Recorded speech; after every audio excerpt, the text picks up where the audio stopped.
Guys Mumbai city F C versus F C Goa മത്സരം ഒരു സമനിലയിൽ കലാശിക്കുന്നു. മുംബൈ സിറ്റി എഫ് സി ഒളിഞ്ഞു നോക്കിയിട്ടും അവരുടെ ടാക്ടിക്സ് പിടിച്ചെടുക്കാൻ കഴിഞ്ഞില്ല എന്നുള്ളൊരു കാര്യമാണ് ഈ ഒരു മത്സരം കഴിയുമ്പോൾ പറയേണ്ടത്.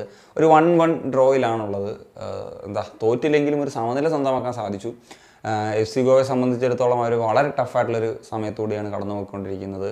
എസ്പെഷ്യലി എനിക്ക് തോന്നുന്നു ഇന്ത്യയിൽ വന്നതിന് ശേഷം മന്നോലയ്ക്ക് ഇങ്ങനെ ഒരു ജേണി ഉണ്ടായിട്ടുണ്ടോ എന്നുള്ളത് തന്നെ സംശയമായിരിക്കും. അതായത് 5 മത്സരങ്ങൾ വിജയിക്കാതെ ISL മുന്നേറുന്ന പറഞ്ഞതില്ല പോയിക്കൊണ്ടിരിക്കുന്നൊരു സാഹചര്യത്തിലാണ് അവരുള്ളത്. ഇപ്പം ഹൈദരാബാദിനെ സംബന്ധിച്ചിടത്തോളം അദ്ദേഹത്തിന് ആദ്യം വന്ന സീസണിൽ കുറേ പറഞ്ഞൊരു ഇഞ്ചുറി പ്രശ്നങ്ങൾ വന്നിട്ട് 2 ഇന്ത്യൻ പ്ലേയേഴ്സിനെയൊക്കെ വെച്ച് വരെ കളിപ്പിച്ച് അദ്ദേഹം റിസൾട്ട് ഉണ്ടാക്കിയുള്ളതാണ്. പക്ഷേ ഇവിടെ അദ്ദേഹത്തിനൊരു കോംപ്ലിക്കേഷൻസിലേക്കാണ് കാര്യങ്ങൾ പോകുന്നത്. എനിവേ ഈ ഒരു മത്സരത്തിലേക്ക് വരുന്നൊരു സമയത്ത് ഞാൻ പറയുകയാണെങ്കിൽ ഇപ്പം റിസൾട്ട് പോലെ തന്നെ ഒരു 50-50 എന്നൊക്കെ തന്നെ പറയാം. അത് ടോട്ടലി മൊത്തത്തിൽ ഒരു ഗെയിമില്ലെന്നല്ല. എനിക്കൊന്നും ഫസ്റ്റ് ഹാഫിൽ സംബന്ധിച്ചിടത്തോളം കുറച്ചും കൂടി ഒരു ഡോമിനേഷൻ മുംബൈ സിറ്റി എഫ് സിയുടെ ഒക്കെ ഭാഗത്ത് നിന്നായിരുന്നു. അറ്റാക്കിംഗ് വൈസൊക്കെ നോക്കുകയാണെന്നുണ്ടെങ്കിൽ സെക്കൻഡ് ഹാഫിൽ എഫ് സി കുറച്ചും കൂടി ഊർജ്ജസ്വലമായിട്ട് കളിച്ചു എന്നുള്ളതാണ്. ഈ ഒരു മത്സരത്തിനെ സംബന്ധിച്ചിടത്തോളം ഇപ്പം ഗോൾസ് പരിശോധിക്കുമ്പം ഇന്ത്യൻ കോൺട്രിബ്യൂഷൻ ആണുള്ളത്. ഇപ്പം മുംബൈ സിറ്റി എഫ് സിയുടെ ഗോളും അസിസ്റ്റും ഇന്ത്യൻസ് ആണ്. അത് വിക്രം പ്രതാപ് എഗെയിൻ സ്കോർ ചെയ്യുന്നു. അദ്ദേഹത്തിൻ്റെ 4ാമത്തെ ഗോളാണ്. അത് ബിബിൻ്റെ ഒരു ക്രിയേറ്റ് ചെയ്തിട്ടുള്ളൊരു ചാൻസിൽ നിന്നാണ് വരുന്നത് എന്നുള്ളതാണ്. എന്നാൽ ഇപ്പം ഗോവയ്ക്ക് വേണ്ടി ഗോൾ അടിച്ചത് യാസറാണ്. Again back to back matches Yasir score ചെയ്യുന്നു. അതൊരു ലോങ് റേഞ്ചർ ഗോളാണ്. അത് പറയുന്നൊരു സമയത്ത് ഗോവയ്ക്ക് ഫൈനൽ തേർഡ് അല്ലെങ്കിൽ ബോക്സിനകത്ത് യാതൊരു വിധത്തിലുള്ളൊരു സ്പേസും ഇല്ലായിരുന്നു എന്നുള്ളതാണ് ഈ ഒരു മത്സരത്തിൽ.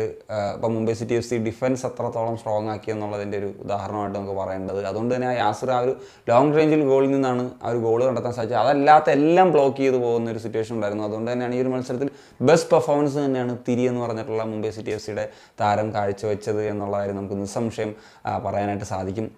പിന്നെ ഗോവയ്ക്ക് ഉണ്ടല്ലോ ആ ഒരു മുന്നേറ്റത്തിൽ സ്കോറിങ്ങിനുള്ളൊരു പ്രശ്നങ്ങളൊക്കെ അവർ ഉണ്ട് എന്നുള്ളത് ഒരു ഫാക്റ്റാണ്. ഗോവയെ സംബന്ധിച്ചിടത്തോളം ഇത്തവണ കുറച്ചും കൂടി ഒരു ഫോർമേഷൻ ചേഞ്ച് ചെയ്ത് അതായത് 4-4-2 ഒരു 2 വിദേശികളെ മുന്നേറ്റത്തിൽ കളിപ്പിച്ചുകൊണ്ടുള്ള ഒരു 11 പരീക്ഷിച്ചത്. പക്ഷേ അതും അങ്ങനെ കാര്യമായിട്ട് വർക്കായില്ല. അപ്പോൾ നോവയ്ക്കാണെങ്കിലും കുറച്ച് ഇത് ചെയ്യേണ്ടതുണ്ട് എന്നുള്ളതാണ് തോന്നിയത്. മത്സരത്തിൽ അത്ര ഒരു ഇമ്പാക്റ്റ് എടുക്കാനായിട്ട് സാധിച്ചിട്ടില്ല എന്നുള്ളതാണ്. മൊത്തത്തിൽ അതാണ് പറയാനുള്ളത്. ഒരു ഡ്രോ ആണ് ഈ ഒരു മത്സരത്തിലുണ്ടായത്. ഇതുകൊണ്ട് പ്രയോജനം ഇപ്പം KVFCക്ക് സംബന്ധിച്ചൊക്കെ നോക്കുകയാണെന്നുണ്ടെങ്കിൽ ഇത് വേണമെങ്കിൽ നമുക്കൊരു നല്ല റിസൾട്ട് എന്ന് പറയും. ഇപ്പം കേരള ബ്ലാസ്റ്റേഴ്സിനും ഗോവയ്ക്കും സെയിം പോയിൻറ്റ്സാണ്. 16 മത്സരങ്ങളിൽ 29 പോയിൻറ്റ്.